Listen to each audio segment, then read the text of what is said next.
Primera de Pedro capítulo 4, versículo 1 al 11. Puesto que Cristo ha padecido por nosotros en la carne, vosotros también armaos del mismo pensamiento, pues quien ha padecido en la carne terminó con el pecado, para no vivir el tiempo que resta en la carne conforme a las concupiscencias de los hombres, sino conforme a la voluntad de Dios. Baste ya el tiempo pasado para haber hecho lo que agradaba a los gentiles, andando en lascivias, concupiscencias, embriagueces, orgías, disipaciones y abominables idolatrías. A estos les parece cosa extraña que vosotros no corráis con ellos en el mismo desenfreno de disolución y os ultrajan. Pero ellos darán cuenta al que está preparado para juzgar a los vivos y a los muertos, porque por eso también ha predicado el Evangelio a los muertos, para que sean juzgados en carne según los hombres, pero vivan en espíritu según Dios. Mas el fin de todas las cosas se acerca. Sed pues sobrios y velad en oración, y ante todo tened entre vosotros ferviente amor, porque el amor cubrirá multitud de pecados. Hospedaos los unos a los otros sin murmuraciones. Cada uno según el don que ha recibido ministrelo a los otros, como buenos administradores de la multiforme gracia de Dios. Si alguno habla, hable conforme a la palabra de Dios. Si alguno ministra, ministre conforme al poder que Dios da, para que en todo sea Dios glorificado por Jesucristo, a quien pertenece la gloria y el imperio por los siglos de los siglos. Amén. Oremos. Padre, una vez más te damos infinitas gracias, Señor.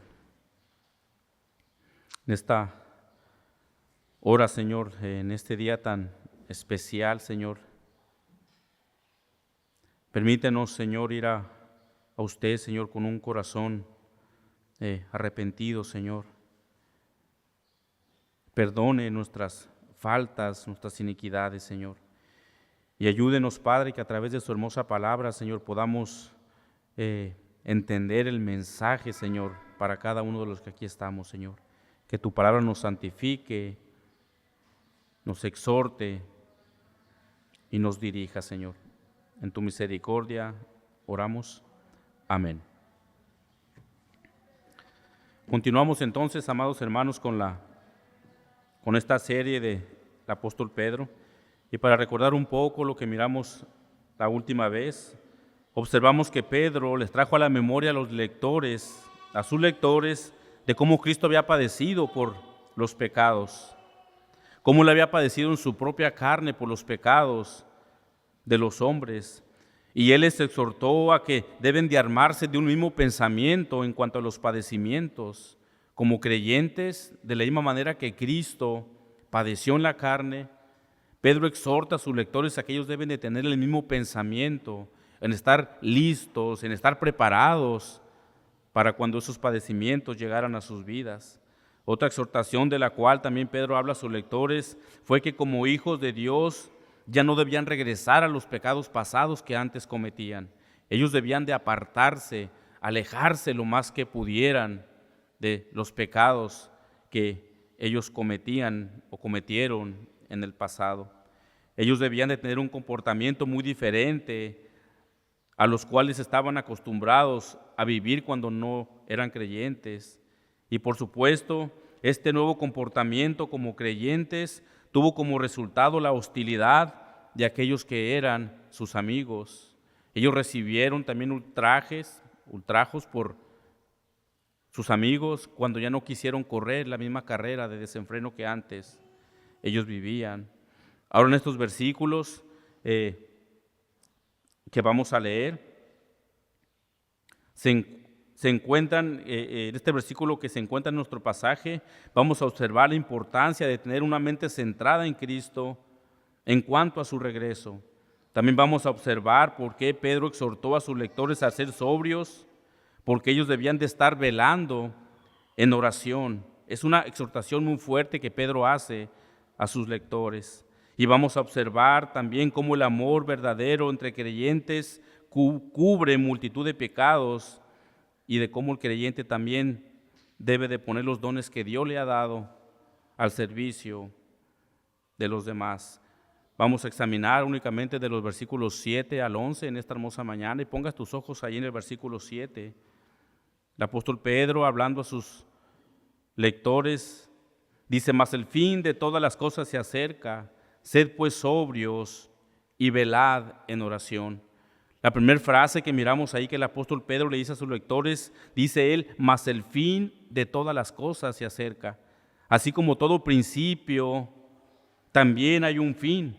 Así como Moisés escribe el principio de la creación en el libro de Génesis, Pedro ahora está escribiendo un poco acerca del final de todas las cosas. Pedro dice que el fin de todas las cosas se acerca.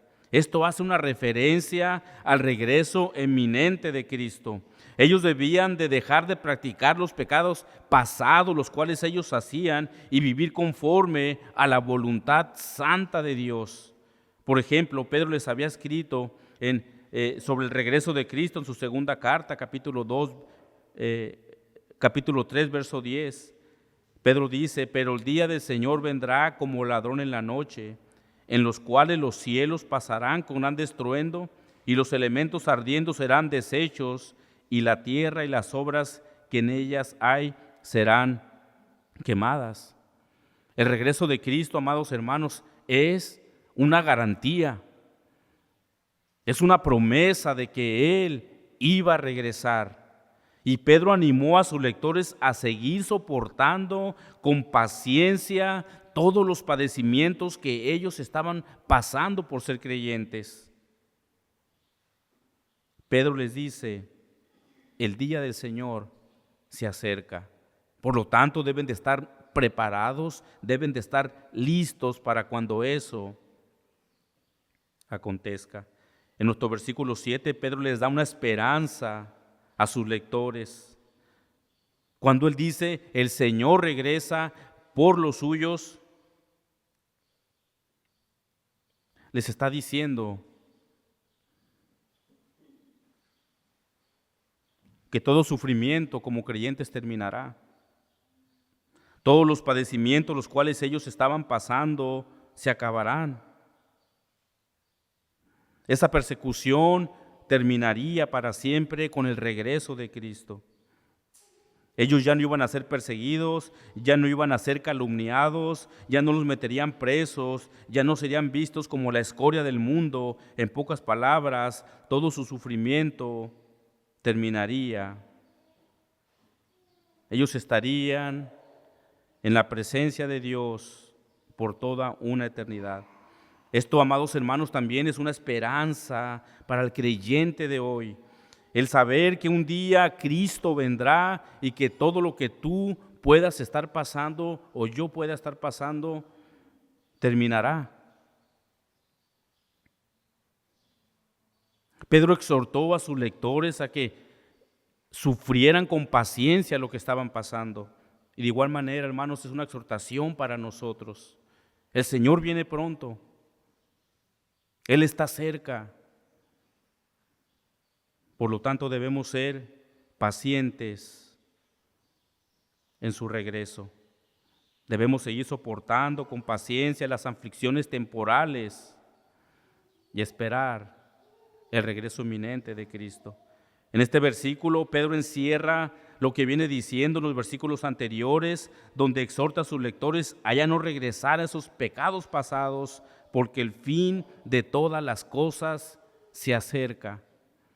Es una exhortación también para nosotros, amados hermanos, apartarnos de todo pecado de contaminación que viene a nuestra vida. Debemos alejarnos de ellos. ¿Por qué? Porque el fin de todas las cosas se acerca y sin duda el Señor vendrá de regreso. El escritor de Hebreos es bien claro donde dice en el capítulo 10, 25, no dejando de congregarnos como algunos tienen por costumbre, sino exhortándonos y tanto más, dice él, cuando veáis que aquel día se acerca. La exhortación del escritor de Hebreos es que no se dejen de congregar. Es en la congregación donde entonces podemos exhortarnos unos a otros, y cuánto más que el tiempo del Señor viene. El tiempo se acerca. Quizás algunos de los que estamos aquí desde niños escuchábamos estas frases en las iglesias. Yo lo escuchaba cuando era niño. Algún día el Señor regresará. Y pasa el tiempo y aún el Señor no regresa. Pero eso no quiere decir que no sucederá. El Señor un día regresará. Este versículo de Hebreos es muy adecuado a lo que estamos comentando, porque exhorta al creyente entonces a no dejarse de congregar como lo tenemos por costumbre.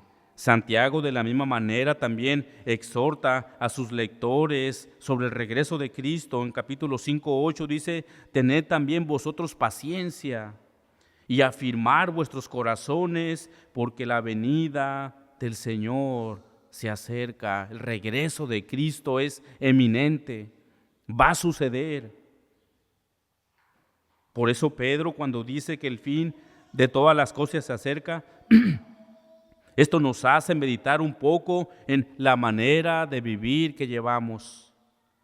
Muchas personas piensan que tendrán mucho tiempo suficiente antes de arrepentirse de sus pecados.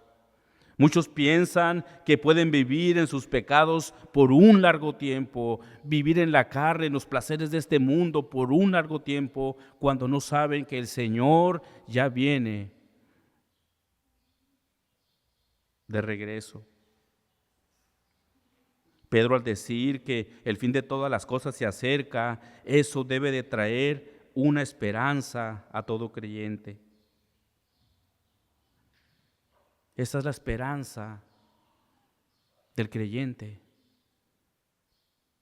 Recuerdan que Pedro ya había dicho acerca de aquellos hombres que son pecadores y se complacen en vivir en sus pecados. Él había dicho en el versículo 5, pero ellos darán cuenta al que está preparado para juzgar a los vivos y a los muertos. Por eso Pedro exhorta: apártense, ya no vivan, aléjense de los pecados pasados. Ahora deben de centrar su vida, su mente en el regreso de Cristo. Todo creyente debe estar preparado, estar atento, siempre vigilando en la segunda venida de Cristo. Pablo, en su primer carta a los de Tesalonicenses, los exhortó a que estuvieran atentos al regreso de Cristo. Por ejemplo, 1 Tesalonicenses 5:2 dice: porque vosotros sabéis perfectamente que el día del Señor vendrá, así como ladrón en la noche. Yo no sé a cuántos de ustedes, amados, por ahí alguien les ha robado algo, que ese ladrón llega tan sutil que no nos damos cuenta.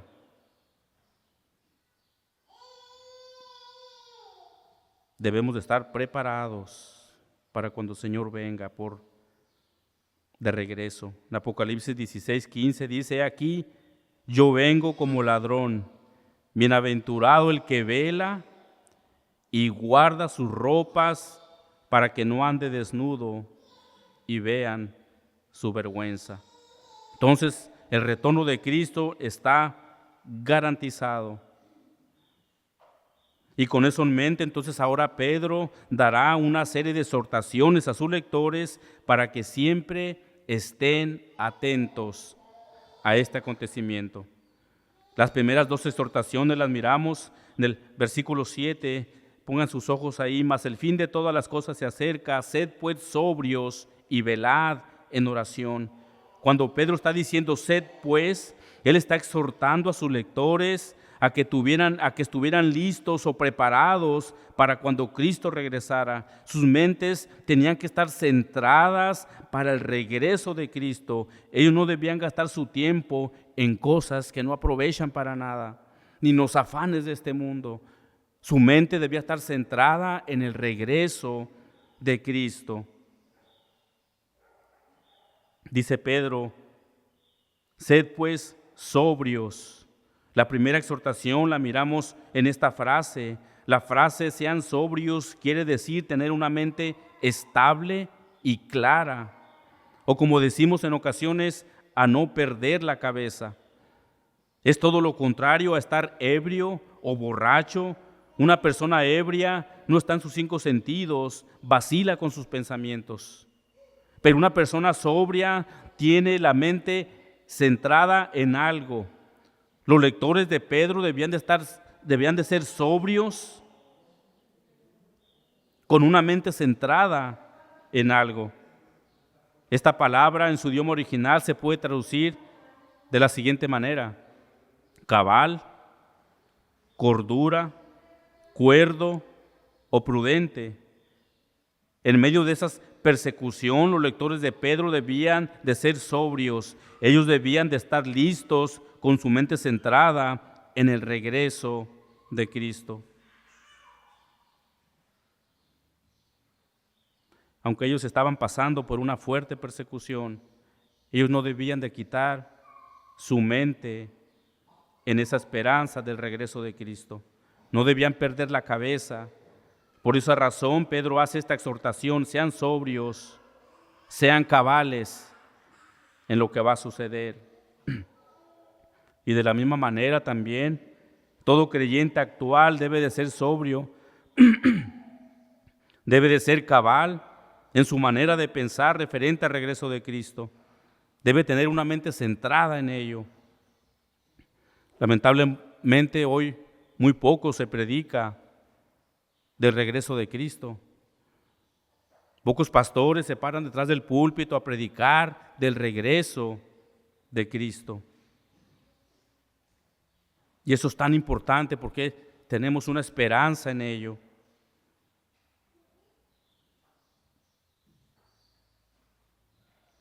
Después Pedro da la segunda exhortación. Él dice: velad en oración.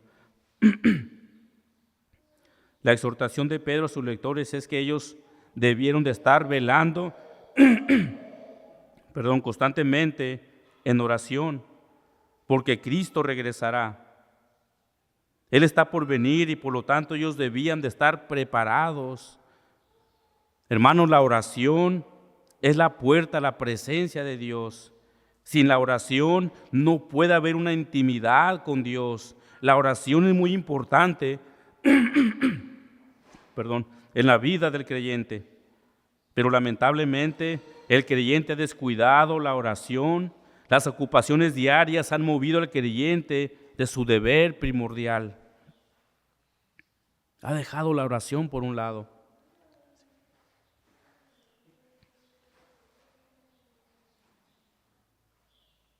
Los afanes de este mundo, las prisas de este mundo, han quitado en ocasiones de la mente del creyente la oración.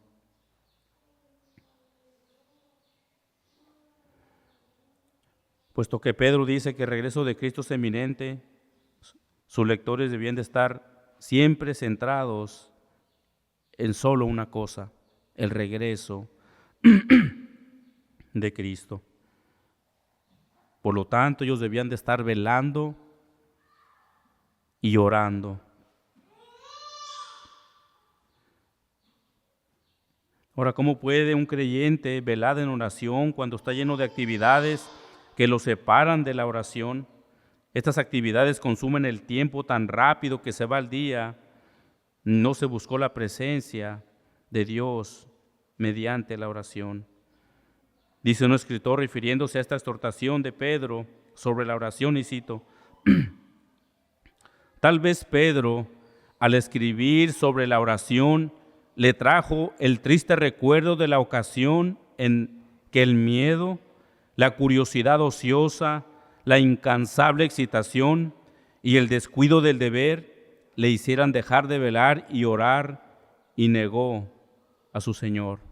Fin de la cita. Esto podría servir también de ejemplo para todo creyente cuando descuida algo que es muy importante en su vida, y es la oración. Ahora es bien importante mencionar que los creyentes de la iglesia naciente esperaron el retorno de Cristo mientras ellos vivían. Por ejemplo, Pablo escribe en 1 Tesalonicenses capítulo 4, dice él: luego nosotros los que vivimos, los que hayamos quedado, seremos arrebatados juntamente con ellos en las nubes para recibir al Señor en el aire. Así estaremos siempre con el Señor. Pablo esperaba el regreso del Señor.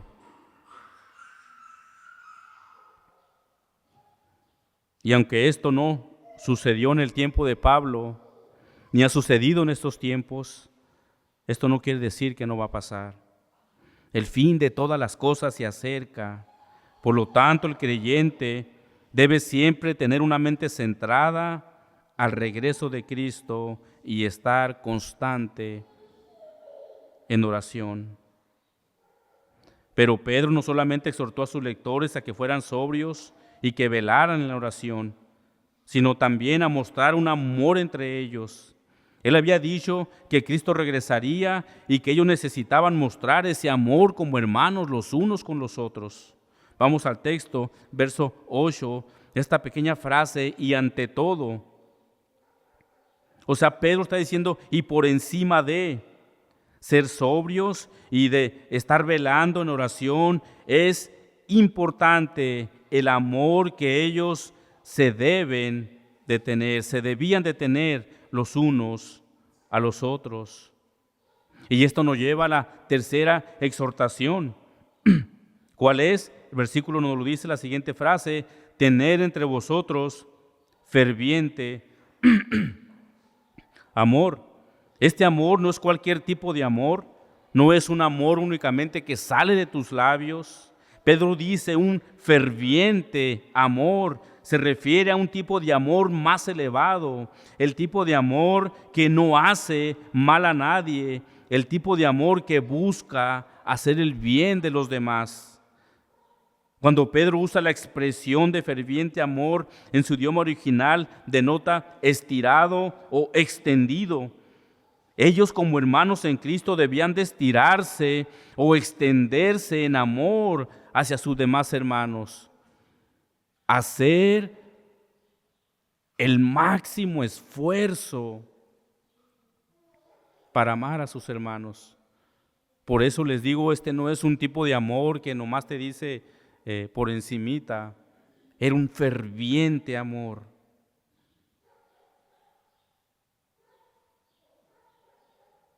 Dice un comentarista, y cito refiriéndose a el ferviente amor, y cito: la misma expresión aparece en el griego secular para describir un caballo a galope y al corredor esforzándose por tocar la cinta final de la línea de la carrera. Fin de la cita. Es un esfuerzo total, un amor ferviente, un amor que nace desde las entrañas del mismo ser, no un amor superficial, un amor genuino. Pedro les recuerda nuevamente acerca del amor que ellos como creyentes debían de tener. ¿Se acuerdan? En el capítulo 1, versículo 22, dice: para el amor fraternal no fingido, amados unos a otros, entrañablemente de corazón puro. Recordemos nuevamente que el contexto de nuestra carta: los creyentes eran odiados, eran perseguidos, eran ultrajados por los incrédulos. Por lo tanto, el único refugio de amor, ¿quiénes eran, hermanos? Los demás creyentes. Ellos tenían la oportunidad para amar al hermano que estaba siendo perseguido, pero con un amor ferviente, con un amor de las entrañas, del corazón. Eso caracterizó a la primera iglesia, el amor. Y eso debe de caracterizar también a la iglesia de hoy, el amor. La Nueva Versión Internacional traduce este versículo así: sobre todo, ámense los unos a los otros, dice, profundamente. Esto significa un amor que sale de lo profundo del corazón. Los creyentes estaban siendo perseguidos, a muchos le estaban dando muerte, Muchos eran encarcelados y su único refugio era su hermano más cercano, el que estaba a un lado. ¿A dónde podía un creyente acudir? A otro creyente. Un amor verdadero, un amor sincero, un amor genuino en su corazón. Ahora Pedro les dice porque ellos deberían de amar con ese amor ferviente, y más aún porque el regreso de Cristo estaba por suceder. Pongan sus ojos en el versículo 8, y ante todo tener ferviente amor, porque el amor, dice, cubrirá multitud de pecados. Pedro había dicho a sus lectores que ellos debían de tener un gran amor entre ellos. El regreso de Cristo se acercaba. Ellos no debían de estar en enemistades, pleitos, rivalidades. Ellos debían de estar centrados en el regreso de Cristo y estar dispuestos a perdonar. Aquí en la última frase de este versículo, Pedro está diciendo que el amor puede perdonar todo pecado o pasar por alto algún agravio. ¿Por qué? Porque el amor, esa es la base de lo que Pedro va a decir a continuación. El amor unos por otros. ¿Qué va a decir a continuación Pedro? El amor cubrirá multitud de pecados. Esto se refiere a que son un gran número de ofensas que el creyente puede recibir de ciertas personas, mas sin embargo, él debe de estar dispuesto a perdonar. La palabra multitud quiere decir muchos, cantidad grande. Mas sin embargo, los lectores de Pedro, en ese amor que deberían de tenerse unos con otros, debían de estar dispuestos a otorgar el perdón a sus hermanos. La idea de Pedro es que el amor cristiano debe ser perdonador y debe estar presto para perdonar. Dice John MacArthur referente a esto, y cito: el perdón trae el cielo a la tierra. El perdón coloca la paz del cielo en el corazón pecaminoso. El perdón es la imagen de Dios. El perdón es la extensión del reino de Cristo. El perdón es lo que hace que una relación dure. Fin de la cita. Ahora creo que es bien importante mencionar que también, aunque Pedro está diciendo que se debe perdonar al hermano que hizo la ofensa, se debe de tomar también muy en serio qué tipo de pecado cometió. Todo pecado merece ser confrontado, incluso el confrontar al hermano con su pecado es bíblico y también es una muestra muy grande de amor. Si miramos a un creyente que hizo un pecado, nuestro deber, como lo dice Mateo capítulo 18, es ir a él. Y con un espíritu de humildad, exhortarle al arrepentimiento. Entonces Pedro está diciendo que debemos perdonar al hermano, pero no está diciendo que debemos de pasar por alto su pecado, o mucho menos no darle importancia. Salomón escribe en su Proverbio capítulo 10, 12, el odio despierta rencillas, pero el amor cubrirá todas las faltas.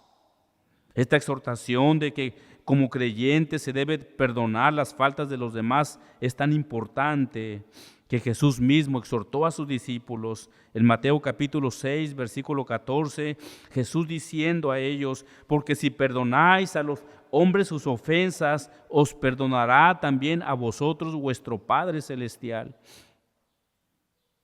En el versículo 15 dice, mas si no perdonáis a los hombres sus ofensas, tampoco vuestro Padre os perdonará vuestras ofensas. Esta es una exhortación a que debemos perdonar las ofensas de los demás, y la base de ese perdón es el amor genuino del corazón. El amor cubrirá multitud de pecados.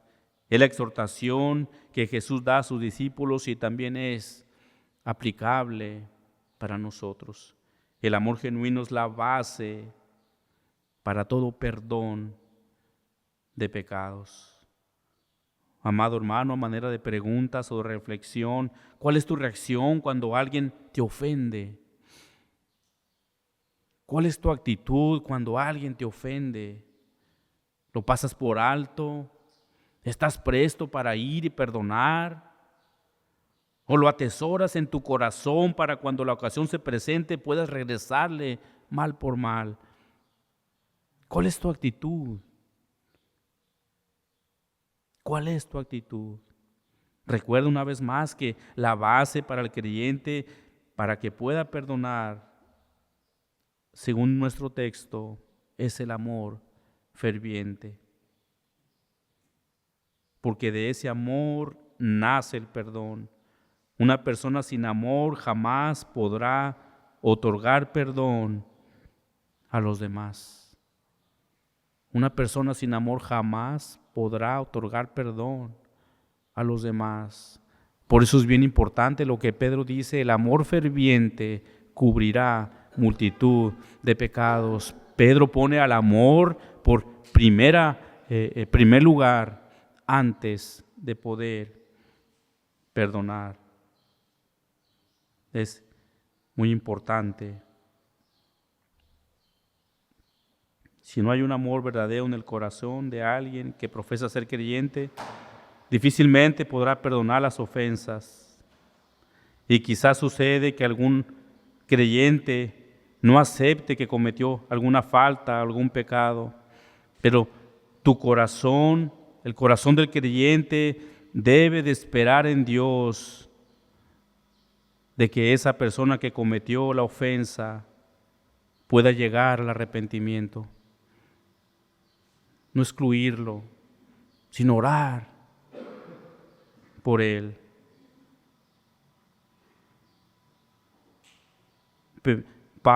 Pablo también exhortó a sus lectores a que hicieran lo mismo en la carta de Efesios, capítulo 4, 32.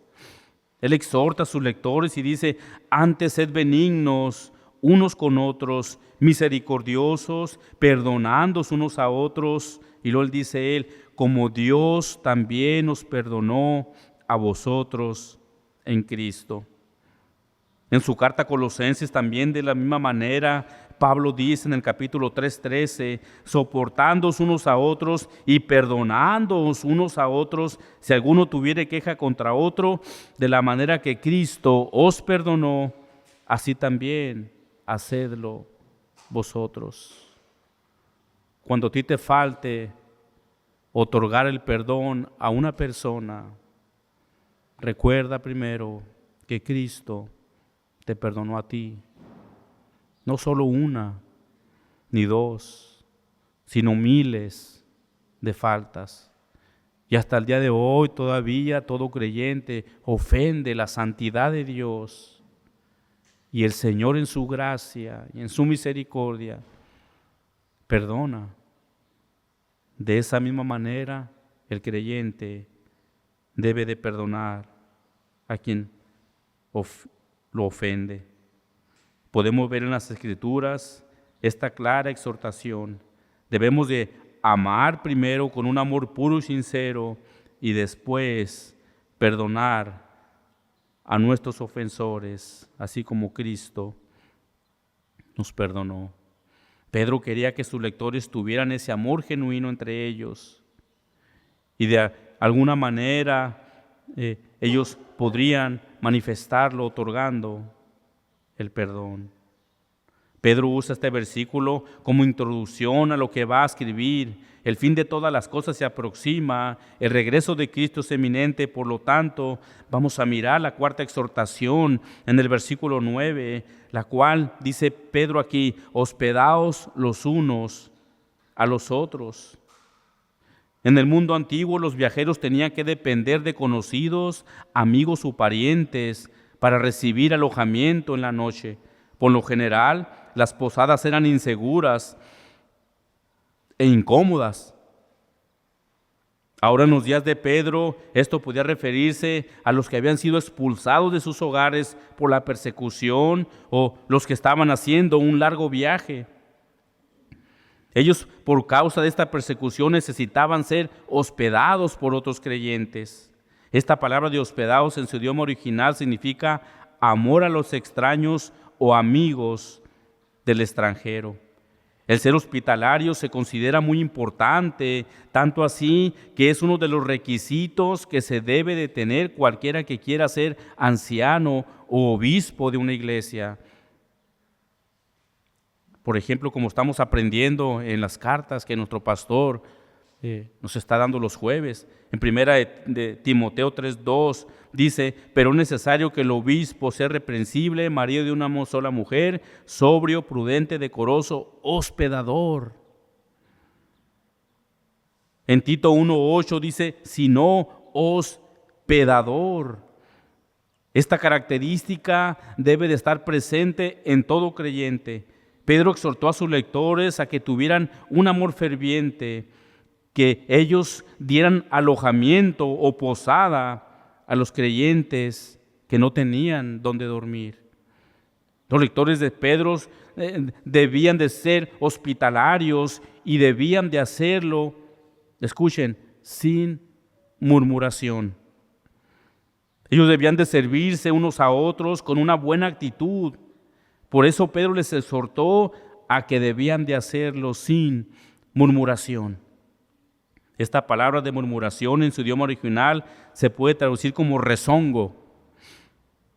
La hospitalidad que de los creyentes hacia los demás debía de hacer con un amor sin murmuraciones ni rezongo o queja. De no hacerlo con un corazón lleno de bondad para los demás creyentes, su hospitalidad sería nula delante de Dios. El creyente debe de honrar a Dios mediante la hospitalidad a sus demás hermanos. Entonces este versículo, el apóstol Pedro exhortó a los creyentes a practicar la hospitalidad entre ellos sin quejarse y sin murmuraciones. La hospitalidad, amados hermanos, es una virtud importante en la cultura del mundo antiguo y también muy valorada en el cristianismo de hoy. Hospitalidad. Pedro exhortó entonces a los creyentes a recibir a otros en sus hogares, a compartir lo que tenían y mostrar amor y generosidad, sin quejarse ni mostrar resistencia. Los lectores de Pedro estaban esperando con ansia el regreso de Cristo. Debían de estar unidos en un ferviente amor y también estar dispuestos a perdonar. Ahora vamos a observar la quinta exhortación. Mientras ellos esperaban el regreso de Cristo. Pongan sus ojos en el versículo 10. Cada uno, según el don que ha recibido, ministrelo a los otros como buenos administradores de la multiforme gracia de Dios. Pedro les había escrito entonces que ellos tuvieran su mente centrada en el regreso de Cristo. Ellos debían de perdonarse unos a otros y de amarse y ser hospitalarios unos a otros. Después dice Pedro que cada uno según el don que ha recibido. Esto significa que todos sus lectores recibieron un don que Dios les había dado. Por lo tanto, ellos debían de usar ese don para el servicio a los demás. Cada creyente puede servir de alguna u otra manera a sus demás hermanos. Pedro les dice: ustedes recibieron ese don, ministrenlo a otros o pónganlo al servicio de los demás creyentes. Él les exhortó a que fueran buenos administradores de esos diversos dones que Dios les había dado. Es importante mencionar que el creyente no puede crear sus propios dones. Es Dios quien los da.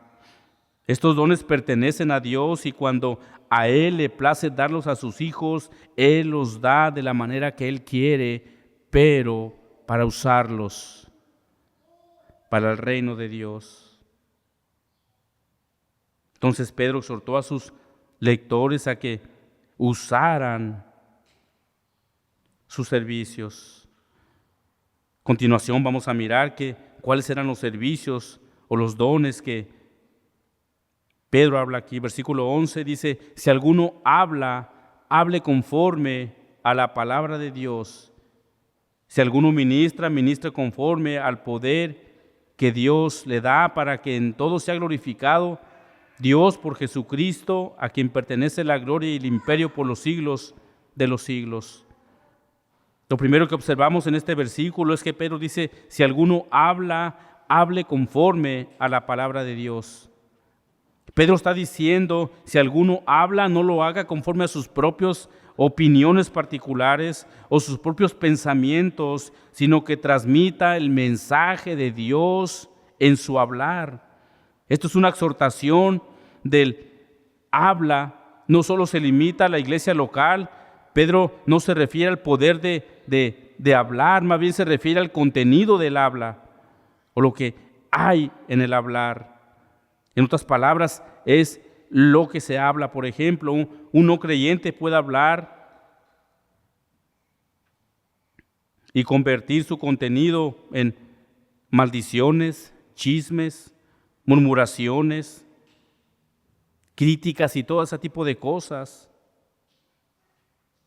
También puede hablar de la música, del deporte y de pintura, y esas cosas seculares que no podrán considerarse como en algunas cosas malas. Pero en nuestro texto, Pedro les dice a sus lectores que su hablar debería de ser conforme a la palabra de Dios. ¿Qué es lo que Pedro quiere decir en nuestro texto cuando él dice eso? ¿Qué significa hablar conforme a la palabra de Dios? Bueno, lo que Pedro quiere decir es que todo comentario que salga de la boca del creyente, cada palabra que ellos comenten, debían de ir alineados con la Escritura. Por un ejemplo práctico, cuando vas al mar y miras su inmensidad, solo puedes decir que Dios fue quien hizo el mar y lo formó y lo hizo solo con el poder de su palabra. ¿Cómo podemos dirigir la creación del Señor en decir: el Señor es todopoderoso y la formó con solo decir: hágase esto? Eso es hablar conforme a la palabra de Dios. También se puede aplicar en la iglesia local cuando se sale a llevar las buenas nuevas de salvación. Todo lo que se comparta a los incrédulos debe de ser conforme a la palabra de Dios. También puede ser aplicada a un pastor dando la palabra detrás de un púlpito.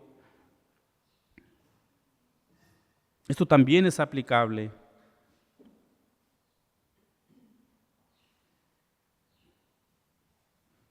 Cuando un predicador se para detrás del púlpito para predicar la palabra del Señor, todo lo que enseña, comunica, debe de ser conforme a la palabra de Dios. Así como los profetas del Antiguo Testamento anunciaban la palabra de Dios diciendo: así dice Jehová. El predicador de esta misma manera debe de decir: así dijo Jehová, dando a entender que no son palabras de hombres, sino palabras de Dios. Cuando el don de predicar es usado de una manera correcta, Dios en su gracia trae salvación al hombre pecador. Cuando el evangelio es predicado correctamente, hay salvación en los incrédulos. Y de no ser así, los predicadores traerían juicio a sus oyentes y para ellos mismos. Por eso Pedro, mediante la brevedad del tiempo, dice que toda palabra sea conforme a las palabras de Dios. Miremos esta exhortación. Es el don de servicio. Pongan sus ojos ahí en el versículo, la última frase: si alguno ministra, ministre conforme al poder de Dios, al poder que Dios da. Puesto que el don de servir es muy amplio, esto se puede aplicar al servicio de la iglesia local, al servicio de unos hacia otros, en hospitalidad, como ya lo observamos. Este servicio es una ayuda general en el cumplimiento de las diversas necesidades y deberes de la iglesia local o de cada uno de los creyentes. La palabra ministrar tiene la raíz en la palabra griega diaconeo, que significa servir domésticamente o como anfitrión. Podemos observar unos ejemplos prácticos del servicio, por ejemplo, la hospitalidad. Leemos en la tercera carta del apóstol Juan cómo él alaba al hermano Gayo por prestar hospitalidad a hermanos que en ocasiones ni conocía. Juan en su tercera carta, capítulo 1, versículo 5, dice: amado, refiriéndose a Gayo, fielmente te conduces cuando prestas algún servicio a los hermanos, especialmente a los desconocidos, los cuales han dado ante la iglesia testimonio de tu amor, y harás bien en encaminarlos como es digno de su servicio a Dios para que continúen su viaje. El don de servir, y en esta ocasión el de la hospitalidad. El apóstol Juan alaba el comportamiento de Gayo, y él dice que él se conduce correctamente cuando presta su servicio. Versículo 6, los cuales han dado ante la iglesia testimonio de tu amor. Qué hermoso, hermanos. Otro ejemplo práctico lo encontramos referente a la ofrenda, 2 Corintios 8:4, pidiéndonos con muchos ruegos que los concediésemos el privilegio de participar en este servicio para los santos. Pablo les dio un ejemplo de la generosidad de las iglesias de Macedonia, tanto que Pablo dice que estos hermanos les rogaron para poder participar de las ofrendas. El ofrendar, hermanos, es un servicio a Dios.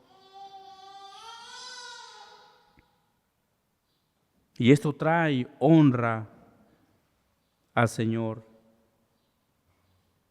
Todo creyente debe confiar en la gracia y el poder de Dios para realizar cualquier servicio en la iglesia o en la comunidad.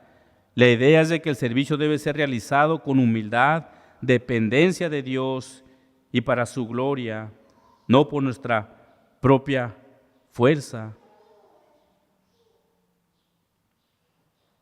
Todo servicio depende de la fuerza que el Señor nos da. El creyente debe ministrar conforme al poder de Dios. Esto es que el creyente depende totalmente de Dios para poder servir.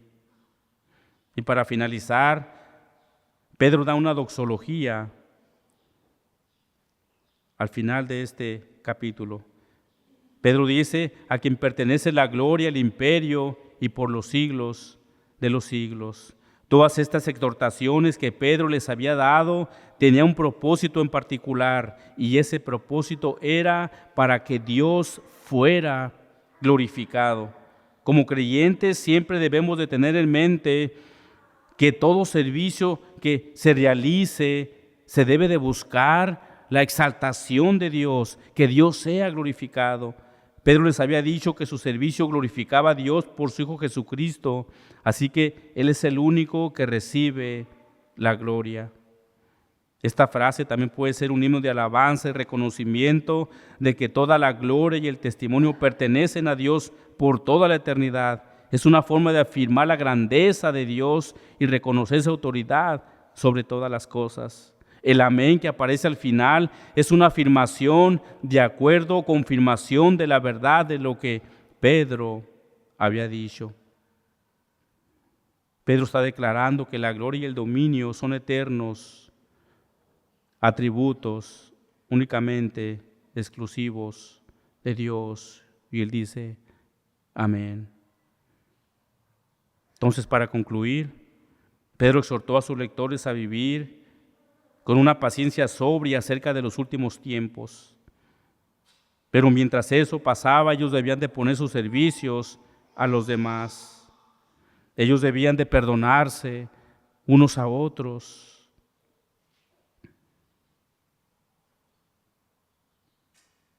Ellos debían de glorificar a Dios en todo lo que hicieran. Amados hermanos, como miramos, la mesa está delante de nosotros y nuestro texto nos exhortó a que perdonásemos. Recuerda que la cena del Señor es un acto tan sublime y no podemos ir a su presencia con algún pecado delante de nosotros. Por eso es tan importante de que examines tu corazón antes de acercarte a la cena del Señor. Examina tu corazón. Quizás hay algún resentimiento con alguna persona, algún hermano que no está aquí. Es nuestro deber perdonar.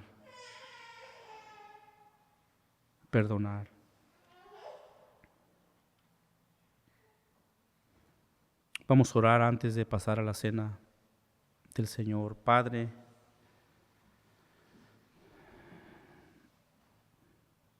en esta gloriosa mañana, Señor, Tú nos has exhortado por medio de tu palabra, Padre, a cuál es nuestro comportamiento, Señor, en cuanto a su regreso. Usted viene pronto, Señor, y ayúdenos, Padre, para seguir fortalecidos mientras eso sucede, Señor. Ayúdenos a vivir una vida que le agrada, Padre, y perdona nuestras ofensas. Si hay alguno, Padre, de los que estuviese aquí, que tuviera algún pecado no confesado, Señor, mediante tu Espíritu Santo confiamos en que usted redarguya de pecado, de justicia, de juicio. Y entonces se puede acercar, Señor, delante de usted, en este acto tan sublime, Señor. Gracias por exhortarnos, por animarnos a tener un ferviente amor los unos a los otros, porque tu regreso se acerca. En tu nombre oramos. Amén, Señor.